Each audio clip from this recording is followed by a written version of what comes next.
I applied to 5 schools. I got 3 rejections, 1 wait list, and 1 interview. And then from that interview, I got an acceptance within an hour.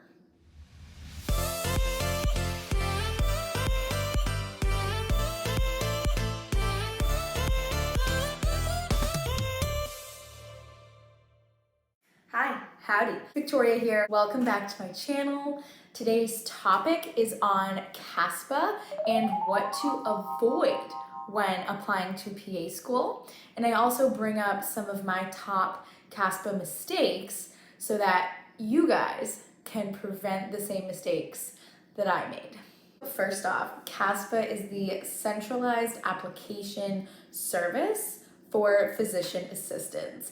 I believe the S stands for service, but I will put it here just to double check.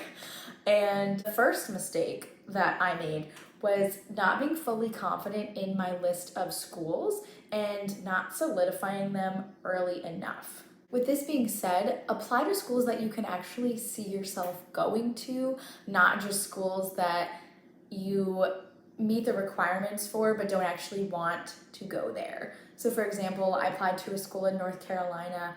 I could not see myself going to North Carolina, so location is a huge deal breaker. Make sure that you're applying to schools that you can actually see yourself living in that location. Also, that you're applying to schools that you actually meet the requirements, because here's a huge tip. CASPA does not care if you don't have all the requirements. They let you apply and they take your money no matter what. That's really unfortunate, because if you're not going to get in because you don't have the requirements, you're still paying for it. Save yourself some money. Do that research and make sure all the requirements, the shadowing, the patient care experience, the volunteer, all of your requirements match up, and the prerequisites, that's very important as well, match up to the schools that are on your list that you will be applying to. And a really good resource and tool for this is using Mypabox. Mypabox is an amazing platform for you to organize your school's list and actually see the requirements in the click of just a button. It pretty much does the research for you. My code is FitChickVic if you're interested in getting 15% off. This is a yearly subscription, so it's a one-time payment and you have it for an entire year. So you can plan ahead, you can do your research. I used to have so many spreadsheets open at once. I would constantly print them out, pay money for ink, and just waste so much time. This is such a time saver, and I highly, highly recommend it. And I wish I knew about it when I was applying. Going back to what I did wrong, I actually had a school on my list for the longest time just because it looked impressive that I was gonna apply there, but I knew I didn't have enough patient care experience and I didn't meet that requirement, and I actually ended up taking it off my list last minute, and then I didn't think I had enough schools. So I just scrambled last minute to pick a school to apply to, which is the wrong thing to do. I wish I did not do this because I wasted money. I actually only ended up applying to 5 schools, but I should have only applied to 4 because I didn't care about going to 3 of them. I really only wanted to go to my top choice school, and when I did research, I found out that it had more than 1 location, so I applied to 2 locations for the same university, but the 2 locations do vary. Anyway, I really only wanted to go to that school in either one location or the other. Looking back on it, maybe I should have only applied to those 2 schools. However, on the flip side, don't put all your eggs in one basket. Everything worked out and I got accepted into my top choice school, but you don't want to only apply to your top choice because that's putting all your eggs in one basket, and if you don't get an interview and an acceptance, then you won't be going to PA school at the time that you would like to. I kind of came into this with the intention of, okay, maybe I won't get into PA school this cycle, but I'm still gonna try. Kind of gauge where you're at. If you think you're gonna be competitive enough, go for it. But if not, just wait another year, gain more of the requirements like patient care experience, and apply the following year. It's all up to you and your judgment. So use your best judgment, but I highly would not recommend only applying to one school. Now, this next mistake to avoid is based on procrastination, okay? Do not procrastinate. Start early enough. Please start early enough. Make your decision that you're going to apply to PA school, commit to it, and start your research early. Start planning early. Personal statement, your essay, your experience descriptions. Keep a log and record the hours as you're doing your patient care experience. For example, if you're an EMT, bring a little book with you and log your hours. I know my company actually logged hours on the computer, so we could check it on the portal with our timesheets and stuff. We were able to check our year-to-date hours. This was super, super helpful because I could just, with the click of a button, know how many hours I've had.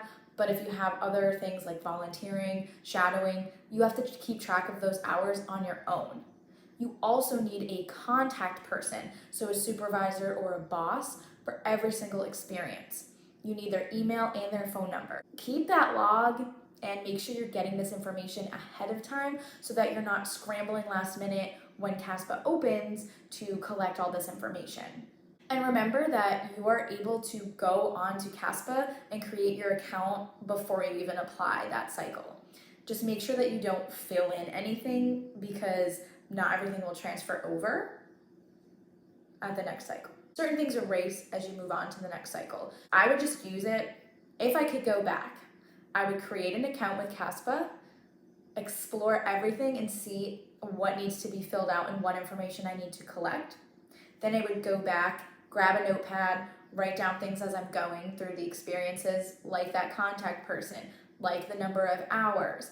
Start to formulate your descriptions as well. Think about what qualities you have gained, how the experience enriched your life, what skills have you learned. Write those things down as you're going through the experience. Do like a reflection with each experience. Writing the experience descriptions was probably the longest part of my application. It took me so much longer than it needed to. Make sure you're writing things down as you go. Also, when you create your CASPA account early, because you're not going to be like me and do it last minute, look at the different ways you can categorize your experiences. Healthcare experience versus patient care experience versus shadowing versus leadership. Kind of think about what you're going to put and what category you're going to put it in, because that takes time as well. Also, calculating weekly average hours. Who tells you how to do that? You kind of have to figure it out on your own. Luckily, I have an Instagram post on this with examples from different categories of your experiences and how to calculate your weekly average hours. The main thing here is you can make your CASPA account as early as you want. Just remember the username and password. Write it down, put it in your phone's notepad. Remember the username and password because it is sacred, and make that account early. This next tip kind of piggybacks off of my last tip of what to avoid. Avoid asking your letter of rec writers at the last minute possible to write you a letter of recommendation. You need to ask them early enough so that they have time. Also, ask them to write you a strong letter of recommendation, not just a regular letter. Ask for a strong letter. When you ask for this, send a tailored resume based on the skills and characteristics you believe they should talk about in the letter. Kind of gives them a little summary on you, brushes them up, makes it easier for them to write you a strong letter of recommendation. So you're actually doing them a favor by giving them pretty much what you want them to write about. Another thing to avoid is asking a person to write your letter of rec that barely knows you or can't speak to your qualities or characteristics. You should have at least a 6-month to 8-month relationship with whoever you ask. What I did wrong and a mistake that I made was asking one of my letter of recommendation writers, I think 4 months before I needed it, before my due date, because I actually just met her in one of my most recent experiences as a medical assistant. We've developed such a close relationship in a short period of time. I also thought it was okay to have her as one of my writers because I've had 3 other writers that could speak to our long-term relationship. It's okay to balance out if you can't think of anybody and you need another person to write you a letter of recommendation. Kind of use that as a last resort type of thing and pick people that can speak to a long-standing relationship with you. And this person that I asked to write me my letter of recommendation at the last second possible, she was actually like a day late for my deadline, and she was pretty much holding up my application before I could hit submit. You don't want to put yourself in this position. It honestly wasn't a huge deal because I made a deadline earlier, like way earlier than my school's deadline. However, the constant waiting and like only having that to complete my application just made me nervous. Don't put yourself in that position. I have a lot of posts on this on my Instagram timeline and making a detailed resume, all of that fun stuff. Make sure you do it early enough. You want to ask about a year in advance, but if that's not possible, like with the last letter of recommendation writer I chose, do it in a timely manner, but just let that person know your personal deadline and see if they're able to accommodate that, but also have backups. Don't make the mistake of not having backups. And my last CASPA mistake, and a common mistake that I feel like I've seen, is having too many people reading your personal statement and your essay.